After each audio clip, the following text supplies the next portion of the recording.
As an artist, I'm always very interested to put art, design, architecture, and social change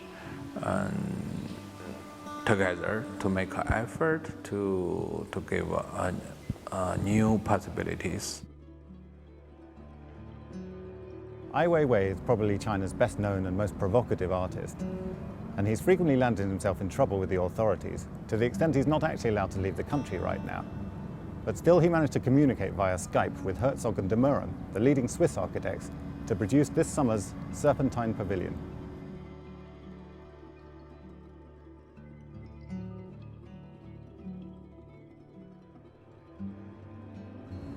Now in its 12th year, the Serpentine Gallery's annual pavilion has become something of a fixture on the British summer calendar. Like Wimbledon or Glyndebourne. Every year an architect who hasn't designed anything before in the UK is invited to build a temporary structure here. But this year there's a bit of a difference. Herzog and Meuron have already given London the Tate Modern. The last time Herzog and Meuron and Ai Weiwei worked together, they gave us the Bird's Nest Stadium for the Beijing Olympics. This time they've got a patch of lawn in Kensington Gardens to work with. So let's see what the Olympic Dream Team have produced.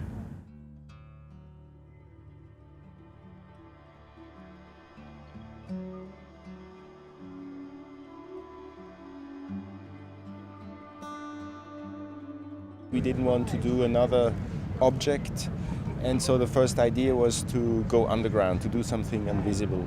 Somehow then we came up with this idea to have it half buried and to have this disc on top of it, like a mirror, and brings in the light, which brings the clouds, brings in the trees also into this mirror. And by digging, we were thinking of what is then below the ground and what the traces of the previous pavilions are. And so we were discovering, laying them one over the other, and discovered those what has been in the past. The soil, which is very greasy, had been affected and has been, after the foundations were taken out of the ground, has been backfilled.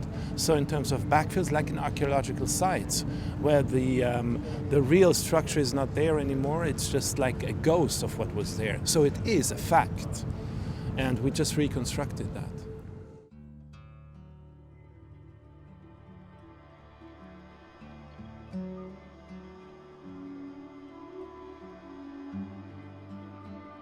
Why cork? It smells good, it's soft, it's comfortable, everybody loves it. It has a natural thing, it's like something that adds to this idea of archaeology and past, because it's an old material.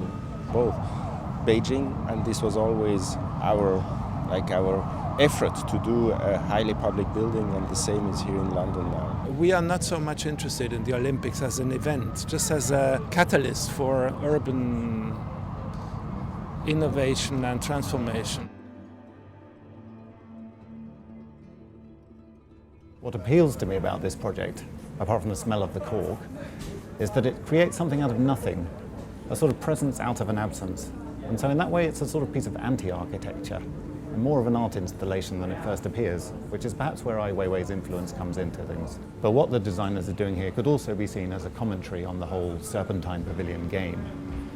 It's traditionally been a bit of a form of architectural one-upmanship, and by paying tribute to the previous pavilions, the architects are also exposing the heavy elements that went into making those light, graceful structures. So they're sort of not playing the game, and yet they are playing the game by removing themselves and possibly placing themselves above the others. Perhaps in that spirit of Olympic competition, that's the right approach.